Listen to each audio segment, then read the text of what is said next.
Nos familles, nos liens. Sur la première, un voyage dans l'histoire calédonienne, préparé et présenté par Fanny Thor.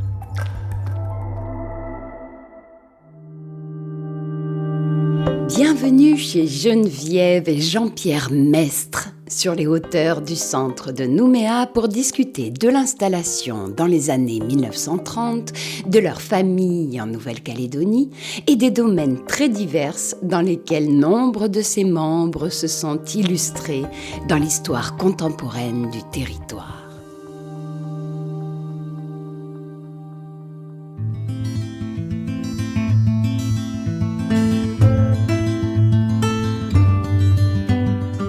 Au tout début du XXe siècle, Paul, futur père de Jean-Pierre Mestre, grandit dans un village situé entre Sète et Montpellier. Ses parents sont des paysans viticulteurs et sa maman, Marguerite Palési, décède brusquement alors qu'il n'a que 9 ans, après avoir, semble-t-il, pris froid en lavant du linge dans une rivière glacée.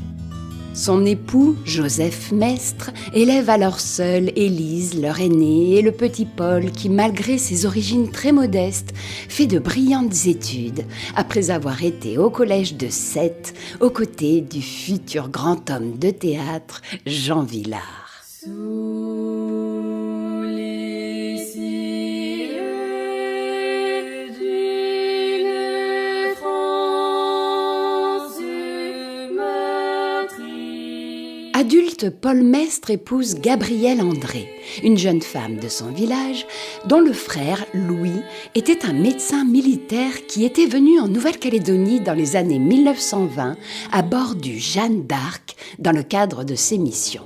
Et lorsqu'en 1935, Paul et Gabrielle Mestre décident de quitter l'hexagone rural meurtri par la Première Guerre mondiale, les aventures du docteur Louis André les inspirent. Dans la famille, restait trôné sur le buffet un grand portrait de cet oncle avec Édouard Pentecôte. Édouard, le grand-père des Pentecôte actuels. Et donc, ils ont fait un match de foot, l'équipe de la Jeanne d'Arc, avec l'équipe locale dans laquelle il y avait Édouard Pentecôte. Et il y avait cette photo des deux, bras dessus, bras dessous, après le match. Et c'est une photo qui était très présente dans la famille. Et donc, quand mes parents cherchaient à partir, le grand frère de ma mère se dit « Mais non, si vous avez un pays, c'est la Calédonie, il n'y en a qu'un, voilà, parmi toutes les propositions qui étaient faites. » Et donc, c'est comme ça qu'ils ont choisi la Calédonie. Lorsqu'ils débarquent dans la baie nouméenne de la Moselle, Gabrielle et Paul Mestre sont accueillis par Tommy Sellière et son épouse Marie-Holène, qui leur propose de louer la vaste maison coloniale qui embellit encore aujourd'hui le faubourg Blanchot de Sa Majesté. Habitués à davantage de simplicité, le jeune couple préfère s'installer dans une plus petite maison au coin de la rue Tourville et de l'avenue Foch, au bord du quai où ils avaient initialement accosté. Ça a été une maison un peu mythique chez nous, parce que les 4 enfants sont nés alors que mes parents habitaient là. L'avenue Foch s'arrêtait juste à côté, après, c'est-à-dire que elle a été ouverte bien longtemps après, mais elle terminait dans une carrière de craie blanche. Et papa, pour monter au collège, il passait sur un petit chemin qui évitait cette petite falaise de craie blanche pour monter au collège.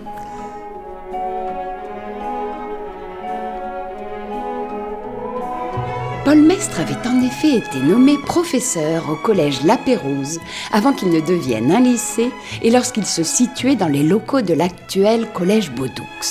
Il y demeurera toute sa carrière, refusant d'en devenir le chef d'établissement car le savoir l'intéressait beaucoup plus que l'administration. Enseignant en lettres classiques, passionné et passionnant, il officiera aux côtés d'autres grands enseignants calédoniens tels messieurs et mesdames Brouard, Collard, Colonna, Dubourdieu, Fons, Hubert, Kervistin, Laplagne, Lobreau, Ourgaud, Sénès ou Souris-Lavergne. Alors leur grand dérivatif, c'était de faire du théâtre. C'était une bande de cabotins, de cabots, alors qu'ils n'avaient aucune formation théâtrale les uns et les autres. Des séries de représentations de grands classiques, ils ont joué le Cid, ils ont joué le Barbier de Séville, et ils jouaient à la Jeune Scène. La Jeune Scène où aujourd'hui on a un endroit qui s'appelle la Jeune Scène, qui est un spot de sport. Il y a un terrain de basket qui est en face du collège Baudou. Mais à l'époque, à cet endroit-là, vous aviez une salle qui était une demi-lune américaine qui avait été restaurée et dans laquelle on avait installé des sièges en toile. Alors le confort était vraiment très relatif.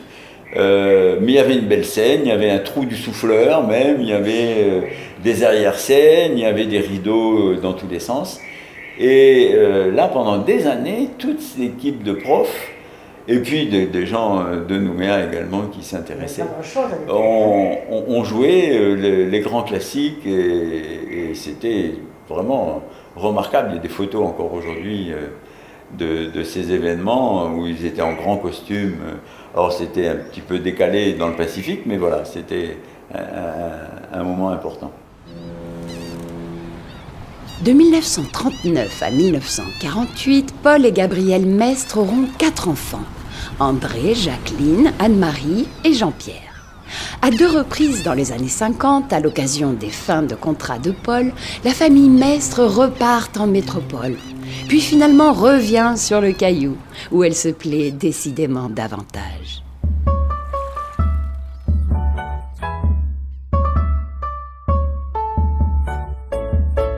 Cet attrait pour l'outre-mer restera ancré dans la fratrie Mestre, même lorsque leurs études ou carrières les conduiront sur le vieux continent, à l'instar de l'aîné André, qui fera le tour du Pacifique avant de s'ancrer définitivement en Nouvelle-Calédonie.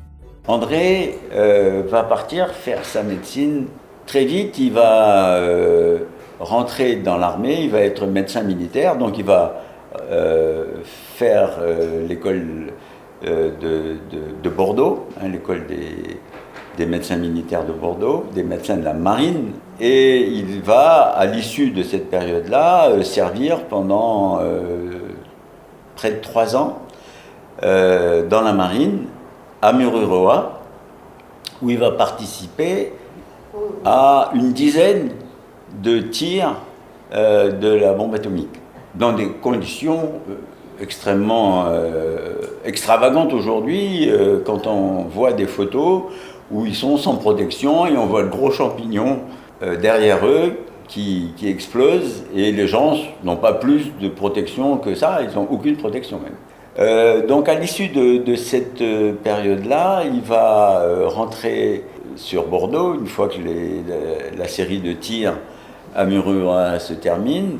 Il va rentrer sur Bordeaux, où il va être médecin des hôpitaux à Bordeaux, avant de revenir en 80 en Nouvelle-Calédonie et d'avoir un poste à l'hôpital de Magenta, qui était l'hôpital de la mère et de l'enfant, où il était anesthésiste. Il avait fait cette spécialité quand il était à Bordeaux, justement. Et il va se spécialiser dans les premières péridurales pour les accouchements en Nouvelle-Calédonie. Je crois que ça a dû être parmi les premiers à en faire. Et au total, il m'a dit qu'il en avait fait plus de 3500. Donc c'était un grand moment de sa vie, parce que ça a une technicité quand même assez particulière, et il était redoutablement bon dans cet exercice.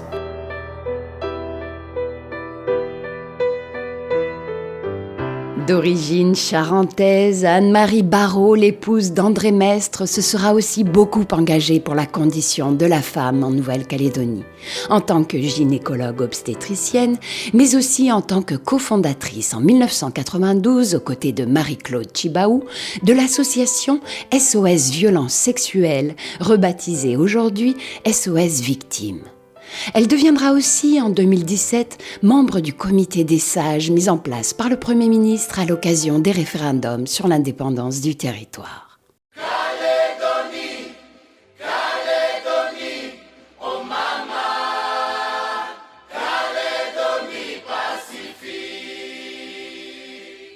Les enfants d'André et Anne-Marie Mestre, Pierre, Charlotte et Mathilde s'impliqueront à leur tour dans la société calédonienne en œuvrant en politique, dans les médias ou les ressources humaines. Leur oncle, notre invité, Jean-Pierre Mestre, deviendra un véritable expert des institutions de cette société. Après ses études de droit, à la fin des années 70, il devient chef de la délégation de la Nouvelle-Calédonie à Paris, l'ancêtre de la Maison de la Nouvelle-Calédonie. J'étais le chef de la délégation. Alors le chef de la délégation, très modestement ou de façon très pompeuse, ça peut être soit le chauffeur du haut-commissaire, soit l'ambassadeur de Nouvelle-Calédonie. C'était quelque chose d'intermédiaire. On ne savait pas très bien quelle était la définition du poste. C'est un poste un peu compliqué, mais à la fois souple aussi, où j'ai eu beaucoup de latitude et beaucoup de bonheur à travailler à ce poste-là. Jean-Pierre Mestre réussit ensuite le concours calédonien de chef d'administration, travaille à l'Assemblée territoriale, à la sous-préfecture de Koné, à divers postes au gouvernement, devenant notamment directeur par intérim de la DI3T, la direction des infrastructures, de la topographie et des transports terrestres, de l'ETFPA, l'établissement territorial de formation professionnelle des adultes, ou de la direction des ressources humaines du territoire.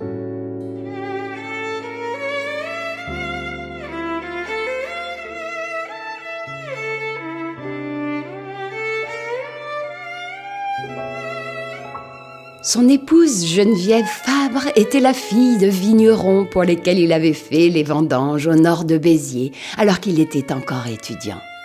Peu après avoir été charmée par le jeune Calédonien, elle tomba également amoureuse de la Nouvelle-Calédonie, où elle s'investit aussi beaucoup dans l'enseignement. Leur fille Caroline suivra le même chemin, lorsque leurs deux fils, Guilhem et Thibaut, s'impliqueront plutôt dans la médecine et l'ingénierat. La plupart de leurs 7 petits-enfants résident dans l'Hexagone ou en Australie, à l'image des 4 générations de Mestres qui ont navigué au gré de la vie à travers le monde, sans jamais cesser de considérer la Nouvelle-Calédonie comme leur foyer. Nos familles, nos liens, à réécouter sur le site internet de Nouvelle-Calédonie la Première.